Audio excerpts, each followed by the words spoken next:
Hey everyone, it's Linz, and I am here at my favorite doctor's office. This is Dr. David Littman. Hey. I brought him here today, or actually I came to him today because I see him regularly, but also because a lot of people are telling me they're having a lot of pain. And I want you guys to be able to work out and take care of yourself phenomenally, and this is the man. But before I get into him showing you exactly how to take care of the problems, you know, with your hips, your back that you're complaining about, your knees, all of that, which is going to be so helpful for you to do at home, I want to tell you why exactly this amazing person became a chiropractor. Yeah, so I was actually being groomed at a young age to be going into my parents' my family business, which is plumbing manufacturing. And then in my mid-teens, I had a significant neck injury. I actually broke my neck in a motorcycle incident. And it was ultimately a chiropractor that pointed that out to me from an x-ray, and then with the adjustment actually got me out of pain and functioning like immediately. Insight, or the light bulb that went off for me, was that just because you have structural damage doesn't mean that you're going to have pain. So the other component, as I've learned over time, is the mechanical problems that exist from either structural damage or just the wear and tear of daily things, even without an incident that breaks your neck or does something significant like that. So that started my whole journey in letting me know that there's more to it, and that was my way of understanding that this is important information. I learned something from this incident as a patient, so I felt compelled to actually pursue this career so I can share that information with others, because I had never heard of that before. So that's what became important to me. So fortunately, after 34 years of doing this and having more injuries too, lumbar disc ruptured 10 years ago, all those things, I never had surgery. The shoulder was dislocated when I was 5, and there was more injury from that. So all of this has really given me insight onto how to help manage this for myself and to help you manage it for yourself. There's specific mechanical mechanisms in the body that keep us, correct in terms of how we bear weight and we move. And when you're doing certain exercises and certain things are starting to make you feel tense, tweaked, or even pain, that means that something in that mechanism is off, and some basic stretches and strengthening movements that I can show your audience now that can help reset those mechanisms. And if you do it on a regular basis, it'll give them a chance to get into those dysfunctional positions where your new normal is dysfunctional. And it's really easy to do once you understand what to do. So I'd like to start by showing you some basic stretches and stability exercises that anybody can do and really help you, even if you're working from an area of discomfort and pain. So Dr. David, I want to tell you what we concentrate on, right? Mm-hmm. So I'm gonna have Dr. David show us what to do based on our type of workout, which is the type of workout that we do is so much lower body because we're trying to lean out. So we're working with our largest muscle groups, our quads and our glutes. Mm-hmm. So we do a ton of squats. So we are down a lot like this, mm-hmm. right? We have a ton of lunges. Look at your funky socks. Mm-hmm. We have a ton of lunges. And then when we're lying on our side, we'll do a lot of like leg raises or bands, resistant bands. So we're working with our hips, our booty, and our quads every single day without fail. And I am having some people come and saying I'm a little here, or a little sore, especially for the abs. I do a ton of abs, and when people have to put their legs out, you guys know what I'm talking about, just showing you today. When you have to put your legs, I tell them to put their hands underneath here because people are saying that their back hurts if they do it like this. So I want to make sure that I'm giving them the right exercises afterwards, stretches, and if we could address those areas that would get injured and protect them with the exercises that you show us, or the actual stretches, that would be amazing. So one of the things, and Lindsay just mentioned this, there's a lot of information out there that talks about your core, your abs being strong. Now your abs are going from your ribs to your pelvis, but deep to that, and largely unknown by many people, is your psoas muscles, which actually attach to the front of your spine. So your spine, again, going from the front, is all the way deep towards your back. But those muscles go right from the front of your spine on either side. They come through your pelvis and attach to your hip. So they flex your hip. So when you're moving your hip, meaning your thigh, you're not actually using your abdominal muscles, because that would be pulling your pelvis to your ribs. You're actually using the psoas muscle, which is pulling your thigh to your spine. So the psoas actually connects the spine to the hip. So now, when you're in the position that you're describing, you're actually, yes. So you're moving the hip joint now is the axis of rotation. So that's creating stress and tension on those muscles in front. And if there's any dysfunction there, it's going to cause compression on the spine from the front. You're going to feel it in the back where the joints are and where there's a lack of movement and mobility and stability as a result of that. So the focus is, number one, get those hip flexors to be stretched out. Number two, to get those glutes to be stretched out, because the hip flexors and the glutes are in opposing directions. Hip flexors flex the hip, the gluteus maximus extends the hip.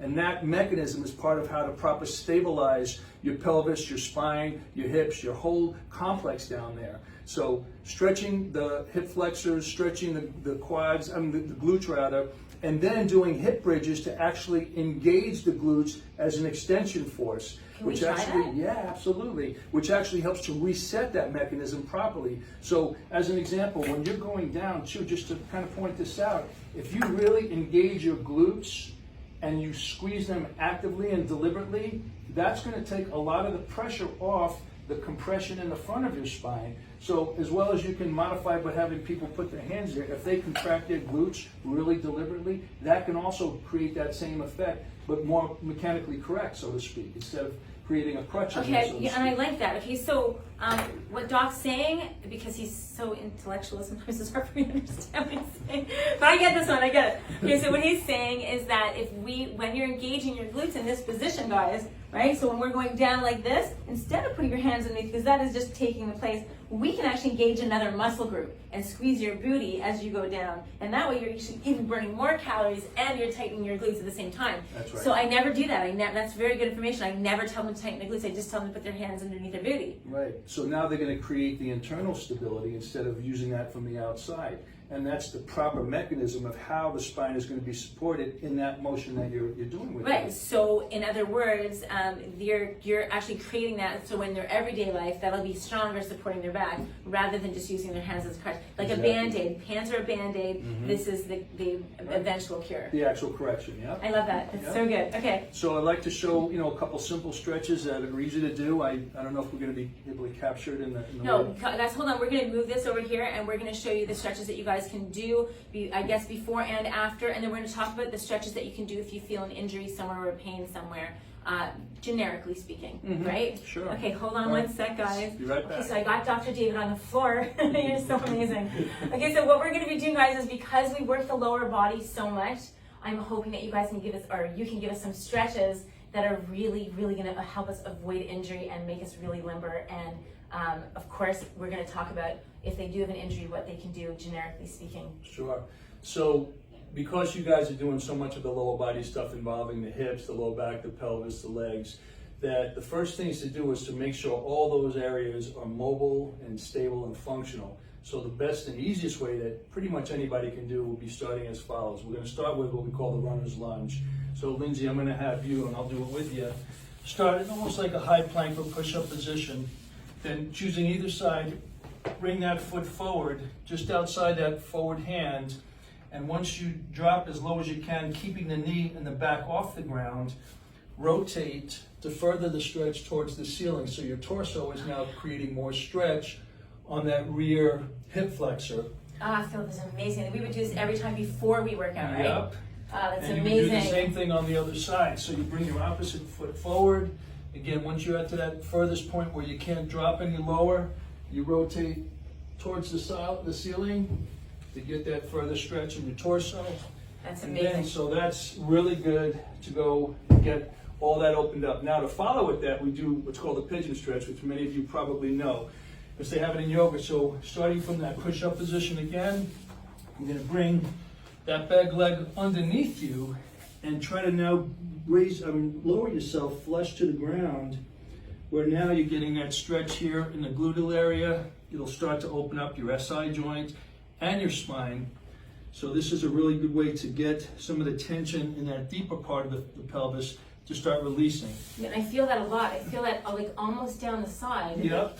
So you feel it there. Yeah, Again, and I feel my lower I was back. going to say, yeah, so that's, again, as Lindsay can feel, Wow. you're starting to mobilize those joints. Remember, we're trying to get joints mobile, muscles flexible, and then the whole area functional. So when you are doing your exercises, everything's moving more fluid. So those are two really great exercises to start with. And then I know you guys usually do that, I guess you call it the cobra, right? Yeah, so after we do our ab exercises, I bring people up to stretch out that whole area there. And you were saying before that stretches your anterior spine? Yes, right? so again, those hip flexors are actually attached to the front of the spine. It's the front of the back. We tend to feel the tension of that in the back because that's where the joints are and where the lack of movement is happening because of that tension. It's like your springs are too tight in the front.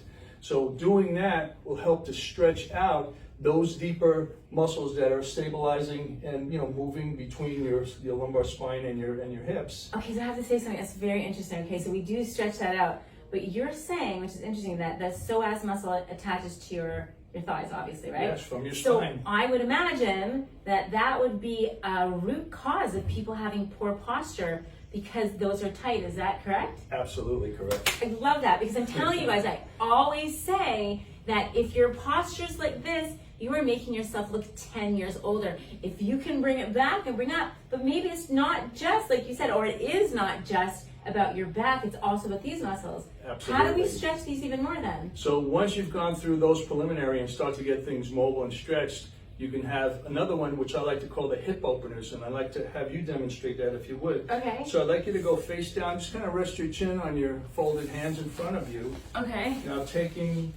let's start with your right leg. I want you to bring your right leg up and bring it across to this side of your body and try to tap the floor here. So she's actually opening up in a rotational fashion now those elements of the spine, the SI joint, and the hips. Oh, my stomach. Yeah. So that's amazing. So you're getting your abdominal wall, obviously, but even more importantly, you're getting those deeper muscles.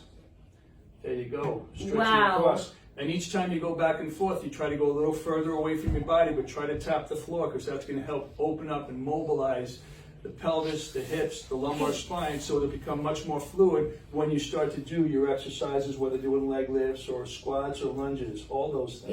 Yeah, this was amazing. I've never been able to stretch it. It just isolates that in a big bad way. Yep. Wow. So now you're ready to actually engage the glutes on the other side with a proper glute bridge, because now when you engage those glutes, you're going to actually help to further relax the tension on the front side, because since the glutes and the hip flexors are in opposing muscle groups where they're moving the hip joint one way and the other, when you contract the opposite side, it forces the side not contracting to relax. Okay, so maybe we can demonstrate the bicep. I know you always do this one for me. Right. So like the bicep, you're saying? Yeah, so because the bicep and the tricep move the elbow in opposite directions, the bicep flexes the elbow, the tricep extends it.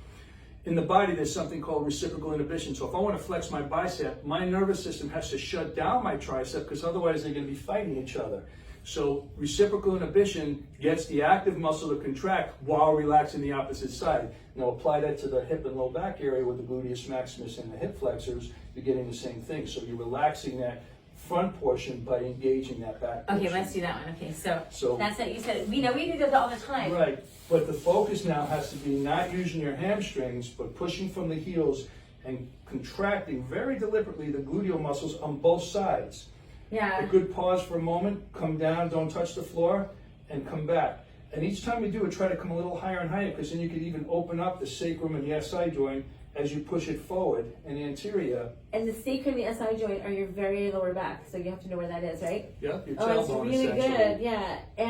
And what we don't do is I never tell them to relax the hamstrings, because I want to engage them. You're saying for the stretch, you want to relax them. Right, because you want to make sure that you're causing the relaxation of the hip flexors, which can only be done really when you're engaging the glutes, because they're the opposite muscle group. Like tricep and hamstrings, bicep. right. And a lot of people that suffer from chronic tight hamstrings, it's really because the psoas are tight on that side, or even the opposite side. Oh my gosh. Okay, guys, so if your hamstrings are tight when you're walking, you feel that tightness in the back, you're like, not the type of tightness you're getting from, say, our workouts or a workout, but just tight in general, then not saying that you need to stretch this area out. I love that. Stretch that, engage this, these will relax, because these are overworking because of the imbalances here in these mechanisms.